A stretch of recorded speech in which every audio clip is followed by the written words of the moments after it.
debemos conocer nosotros cuál es la responsabilidad en materia de seguridad y salud en el trabajo que tiene el empleador.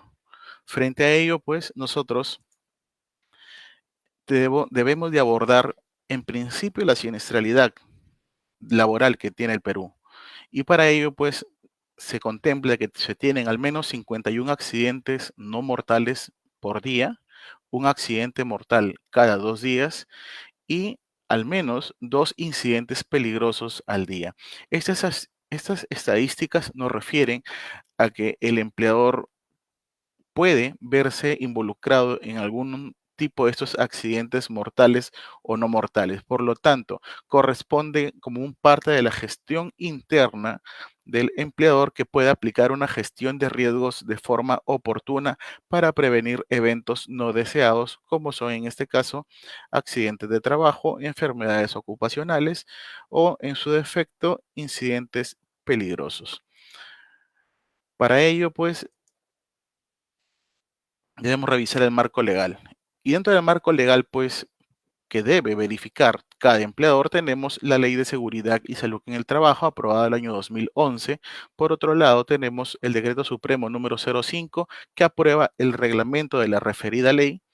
Adicionalmente, se cuenta con la Resolución Ministerial 375-2008 que aprueba las normas básicas de ergonomía y procedimiento de evaluación de riesgo, la resolución ministerial 448, dada la coyuntura, referido a que aprueba el documento técnico denominado Lineamientos de Vigilancia de la Salud de los Trabajadores con riesgo de exposición a COVID-19 y otras normas sectoriales que resulten aplicables. Es decir, en este marco normativo no solo se están abordando, es decir, las normas principales a las cuales todo empleador debe revisar. En adición, de acuerdo a lo que precise cada sector, deberá acogerse estas respectivas normas y coger, en este caso, otras disposiciones que vayan relacionadas en materia de seguridad y salud en el trabajo. Para ello, debemos de verificar que en el Perú se cuenta, como lo refería, con la política de seguridad y salud en el trabajo y esta política tiene como objetivo, ¿qué cosa? Promover una cultura de prevención de riesgos laborales. Es decir, nos encontramos frente a una disposición normativa que tiene un carácter preventivo. No buscamos un carácter reactivo, sino netamente preventivo, para lo cual le entrega al empleador el deber de prevención. Le dice que el empleador es un garante y en el centro de trabajo deberá establecer los medios y condiciones necesarios que protejan la vida y salud y bienestar de sus trabajadores, incluso de aquellos que no teniendo un vínculo laboral se encuentran dentro de su ámbito del centro de labores. Es decir, el empleador no solo es un garante de las condiciones de seguridad para sus propios trabajadores, sino que deberá considerar las demás personas como visitantes, proveedores, contratistas, entre otros. Por su parte, el Estado tiene un rol que es netamente fiscalizador y de control, pero al mismo tiempo también ejerce actividades preventivas, como por ejemplo las orientaciones, las asistencias técnicas que pueden ser realizados a través de lo que son los inspectores o en su defecto con alguna parte del aparato del sistema inspectivo. Por otro lado, los trabajadores y los propios sindicatos pues deberán participar activamente, pero ¿participar de qué? Del sistema de gestión de seguridad y salud en el trabajo. Y en consecuencia deberá llevarse a cabo una prevención de riesgos idónea para evitar los accidentes laborales o enfermedades profesionales ya mostradas hace un momento, ¿no? Entonces, lo que se busca es reducir la siniestralidad laboral en el país. Por otro lado, se cuenta con un principio de responsabilidad.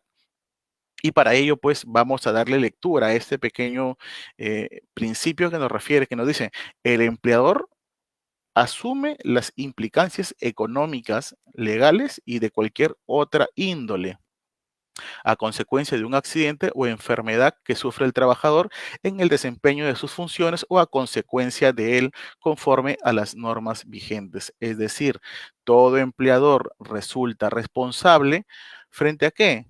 Frente a cualquier consecuencia que conlleve a un accidente de trabajo o una enfermedad que pueda sufrir un trabajador. Esto en base a las funciones que pueda desarrollar o que estén relacionadas al propio trabajo, ¿no? Para ello, pues corresponderá, justamente aquí estamos abocándonos a justo a la parte de la responsabilidad, ¿no? Y corresponderá que el empleador deba ser diligente para poder evitar justamente estos accidentes o enfermedades o sucesos no deseados.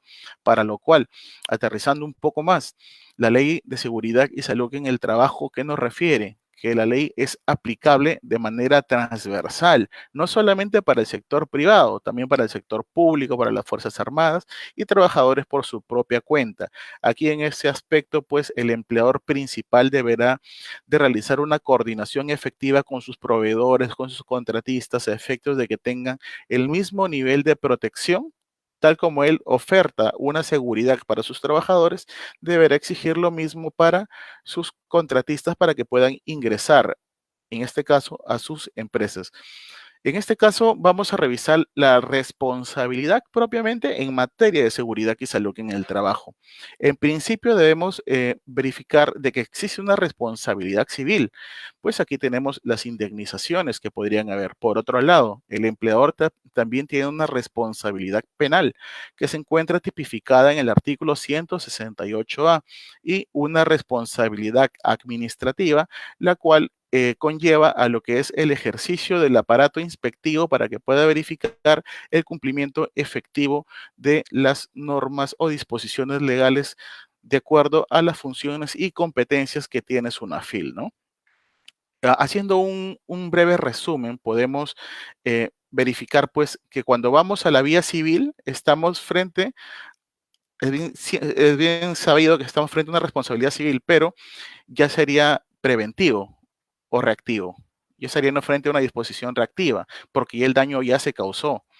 En la parte penal estamos viendo una parte residual, también es finalmente es reactivo, pero en la vía administrativa todavía se pueden hacer acciones preventivas y justamente las capacitaciones, las asistencias técnicas, las diferentes normativas que exigen un cumplimiento, que el empleador sea diligente, permiten justamente aplicar el carácter preventivo de las disposiciones normativas, ¿no?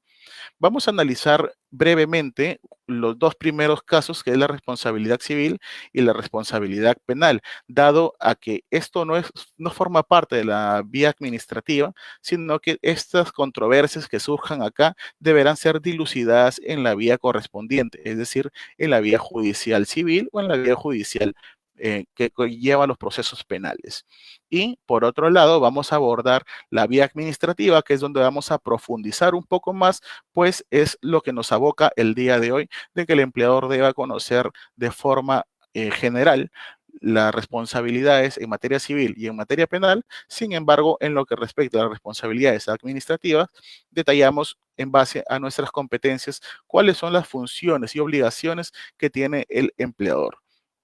Muy bien, respecto a la responsabilidad civil, existe un sexto pleno jurisdiccional supremo en materia, materia laboral y previsional, donde analiza el artículo 43 de la Ley de Seguridad y Salud en el Trabajo y donde se llegó al consenso por unanimidad, una aprobación, donde se refiere que el empleador, bajo el principio que hemos citado, el principio de prevención, dice el empleador como garante de la seguridad y salud en el centro laboral, siempre será responsable por cualquier evento dañoso para la vida o la salud del trabajador.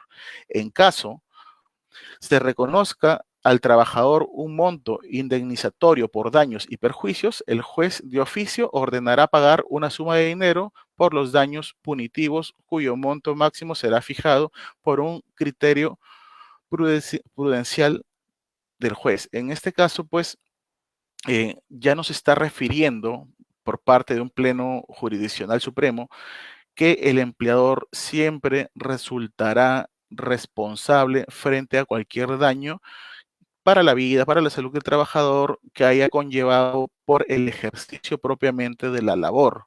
Ahora, ello, como le refería, deberá ser dilucidado bajo el juez especializado en esa materia, ¿no? Por otro lado, tenemos la responsabilidad penal y existen dos tipos, ¿no? El modo simple y un modo agravado. Por el modo simple, parte del artículo 168A, que fue modificado el año pasado, me parece que en el mes de diciembre, nos refiere en ese contexto, ¿no? Dice el que es toda persona, el que deliberadamente infringiendo las normas de seguridad y salud en el trabajo y estando legalmente obligado, en este caso estamos hablando, por ejemplo, un supuesto es el empleador, ¿no?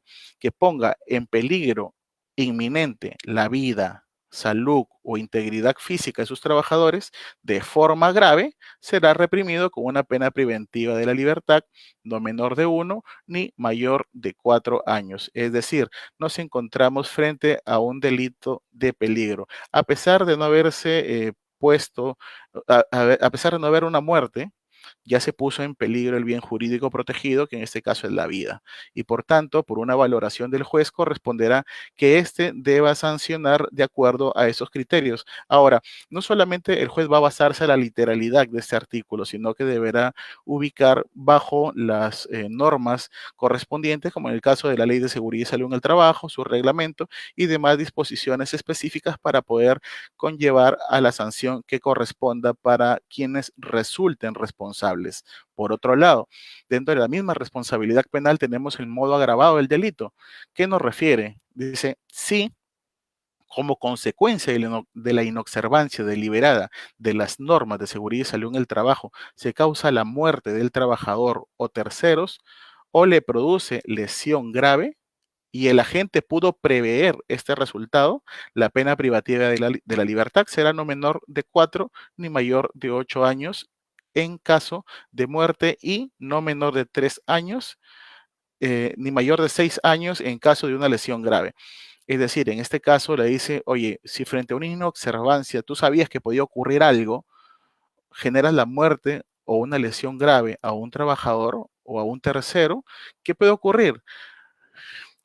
Vas a tener una sanción que va a ser no menor de 4 ni mayor de 8 años de pena privativa.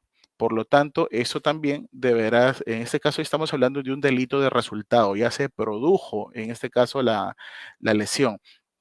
En este caso, quien también deberá pronunciarse o dilucidar la controversia será en este caso el juez competente, no siendo una función del aparato administrativo, es decir, SUNAFIL no puede pronunciarse tanto por la parte civil ni tampoco por la parte penal. Esto corresponde ser dilucidado en el área correspondiente. Sin embargo, por parte de la responsabilidad administrativa que tiene el empleador, sí podemos hablarlo respecto a SUNAFIL en el marco de sus funciones, en el marco de sus competencias.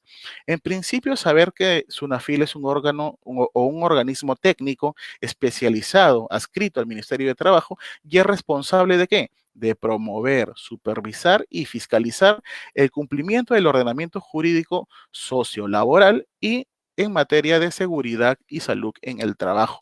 Para ello, brindará asesoría técnica, realizará investigaciones para poder revisar el cumplimiento de las disposiciones normativas, proponer la emisión de normas sobre dichas materias. En este caso, SUNAFIL no es un órgano regulador o en este caso un órgano que se encargue de emitir disposiciones normativas propiamente, ¿no? Como decreto supremo, reglamento de leyes, ello es competencia del Ministerio de Trabajo sobre esta materia, ¿no? O de otros sectores, según corresponda a la especialidad o la actividad a la cual se encuentra abocado. Para ello, si anteriormente teníamos un aparato inspectivo que era netamente presencial, en la actualidad pues ya se pueden ejercer funciones de forma virtual también.